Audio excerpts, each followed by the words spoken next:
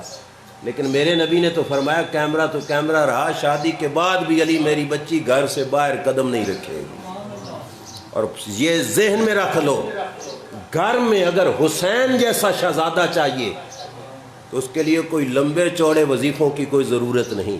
Doctor علامہ اقبال نے بتایا تھا کہ اس کا وظیفہ بھی یہی ہے۔ علامہ اقبال نے کہا تھا اگر پندے ز درویش پذیری، گر ہزار عالم بمیرت تو نہ میری، بطول باش پنہاں شو ازیں دیر کہ در آغوش شبیر بگیری۔ علامہ اقبال نے کہا میں درویش کی ایک نصیحت سن لو، جہان مر جائے گا تجھے موت بھی نہیں آئے گی، اور مرکز سے تعلق جو جڑ جائے گا۔ کیا نصیحت ہے؟ کہ بطول باش پنہاں شو ازیں دیر، سیدہ خاتون جنت کی طرح پردہ کر لے، جہان والوں کی نگاہوں سے چھپ جا، اس پردے کے صدقے سے رب تیری گود میں بھی حسین جیسا شہزادہ عطا فرمائے گا۔ یہ تو شادی تھی مولا علی کی۔ اب ایک اور شادی سنو جو میرے نبی علیہ السلام نے کرائی۔ حضور کے غلام ہیں حضرت جلیبیب رضی اللہ تعالیٰ عنہ۔ کیا نام ہے؟ بولیے نا کیا نام ہے؟